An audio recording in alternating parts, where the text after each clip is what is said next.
Olá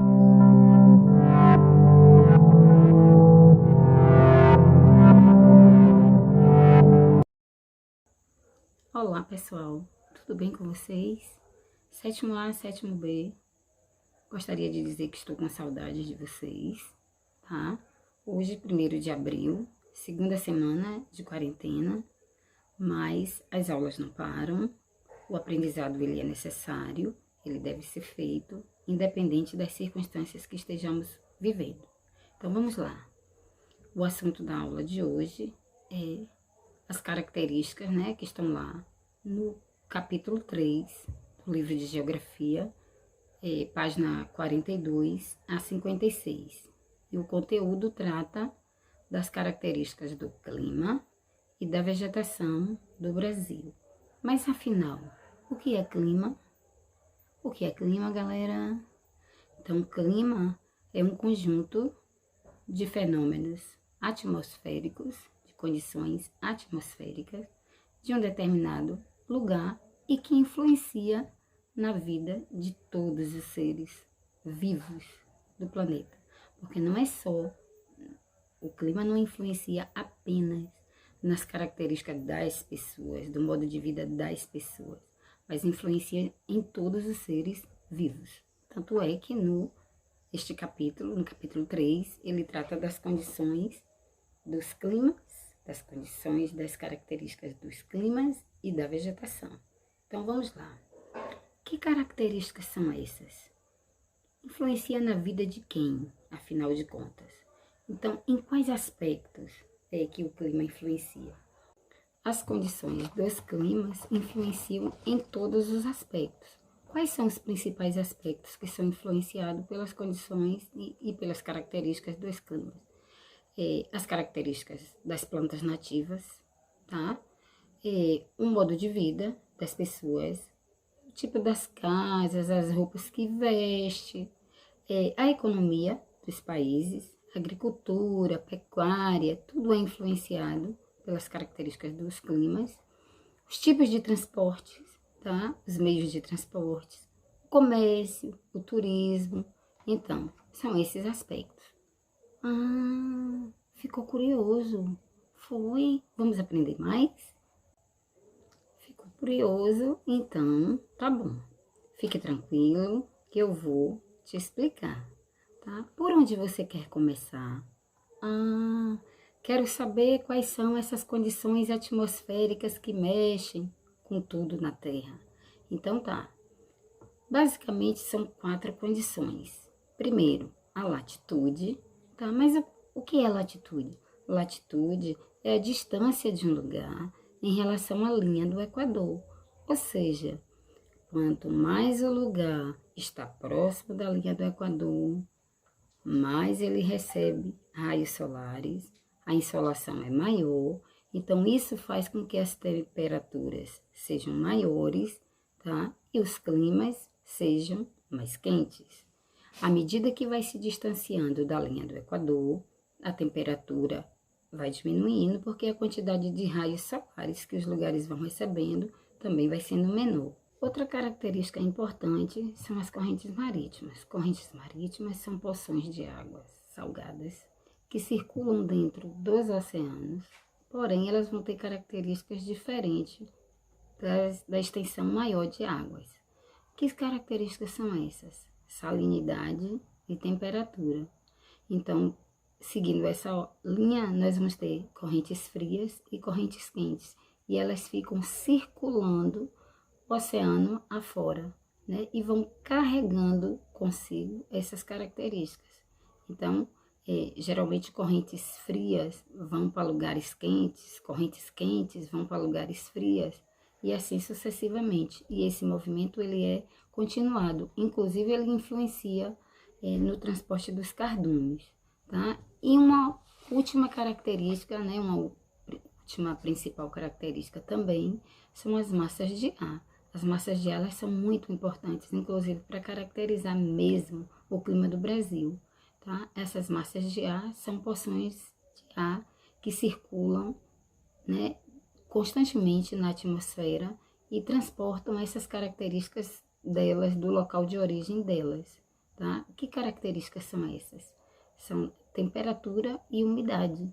E essas massas de ar, elas são muito importantes e influenciam bastante porque elas levam, inclusive, a chuva de um lugar para outro. Então, a pergunta é, quantos e quais são os climas do Brasil? Os climas do Brasil são 6, tá?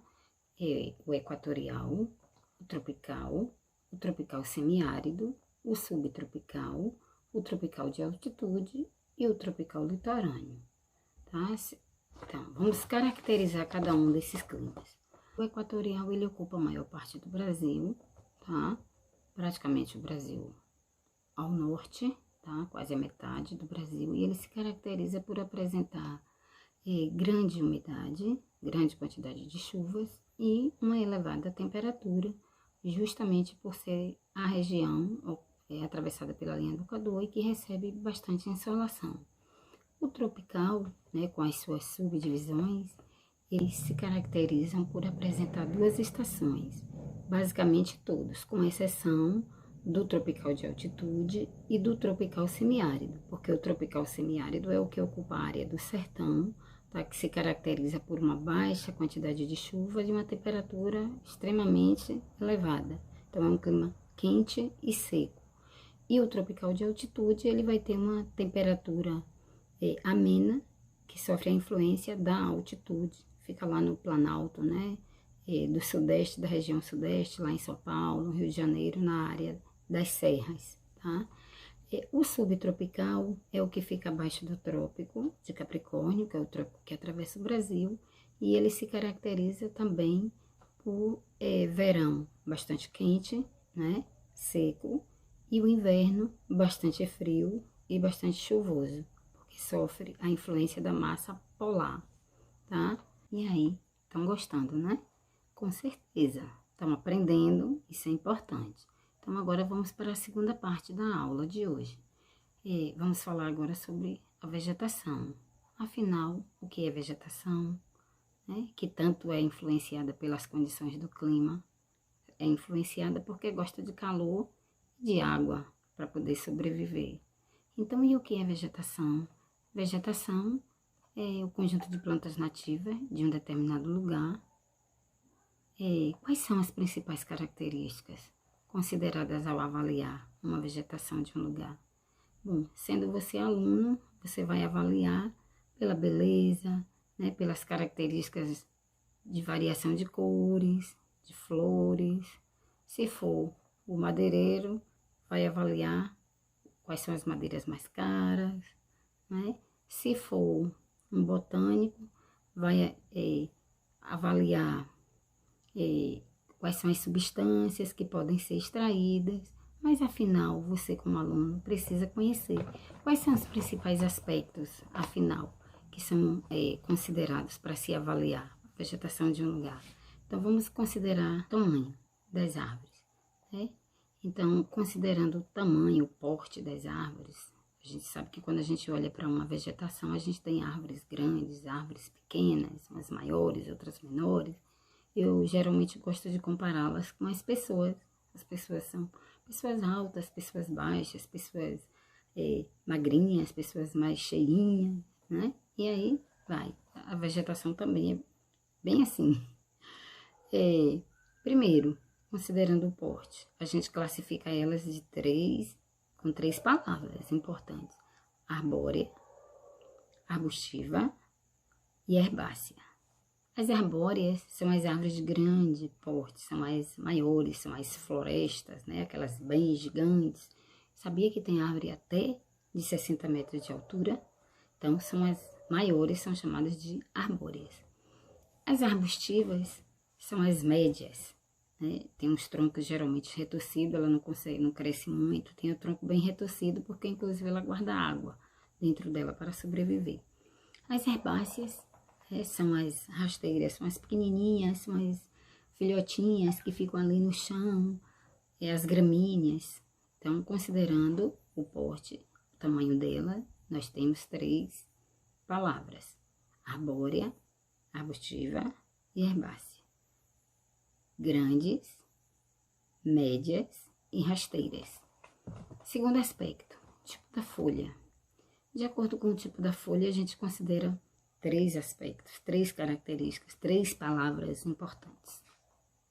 Latifoliadas, aciculifoliadas e coriáceas. Essas palavras são difíceis, mas estão lá no livro, tá? Você dê uma olhadinha no seu livro que elas estão aí. Então, as latifoliadas são aquelas dos climas que chovem muito, né? São as florestas equatoriais, as florestas tropicais, são aquelas que possuem as folhas largas. As aciculifoliadas são aquelas, né, que estão lá abaixo dos trópicos, né? São as subtropicais, apresentam as folhas finas, geralmente elas são típicas dos lugares que tem invernos rigorosos.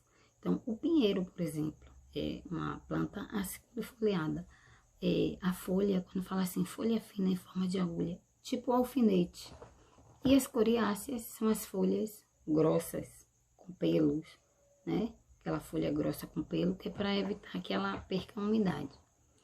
O último aspecto é a umidade, plantadora, umidade, tá? A umidade faz ela, e essa umidade que eu estou falando é a umidade que vem de cima, tá? É a umidade da chuva, a quantidade de chuva que cai no lugar, faz com que ela fique vistosa, bonita, viçosa, aquela coisa bem bonita. Então, de acordo com a umidade, a gente vai classificá-las em 3 tipos. Nós temos as hidrófilas, que quer dizer água. Então, hidrófila são aquelas que vivem, moram dentro da água. Quais são elas? Baronesa, Vitória Régia, aquela Vitória Régia bonita, aquela bem redonda que fica dentro dos rios, né? Na Amazônia. Os pássaros gostam de ficar nelas ali. Encontra alguns insetos. Higrófila, ó, e hidro dentro. Higro sobrevive no local que cai muita chuva. Então, a Mata Atlântica também é hidrófila.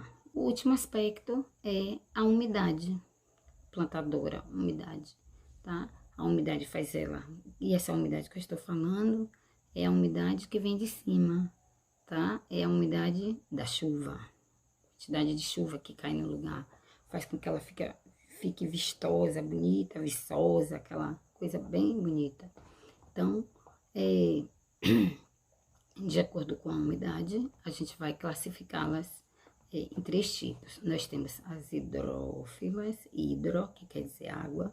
Então, hidrófila são aquelas que vivem, moram dentro da água. Quais são elas? Baronesa, Vitória Régia, aquela Vitória Régia bonita, aquela bem redonda que fica dentro dos rios, né? Na Amazônia. Os pássaros gostam de ficar nelas ali. Encontra alguns insetos. Higrófila, ó, e hidro dentro. Higro sobrevive no local que cai muita chuva. Finalizo fazendo a seguinte pergunta: e o Brasil? Como é que ele fica diante dessa variedade física toda, de clima e de vegetação? Ele fica conhecido como um dos países mais ricos, né? Diverso, variado, cobiçado, explorado, disputado, né? Principalmente pelos países ricos, que tanto têm interesse em se apossar dessa variedade toda. Bom, agora vamos trabalhar. Vocês agora vão ter a oportunidade de usar todo esse aprendizado com auxílio do seu livro. Vocês irão receber umas perguntas, tá? Que vocês deverão responder e colocar no portal ou enviar no e-mail da sala, tá?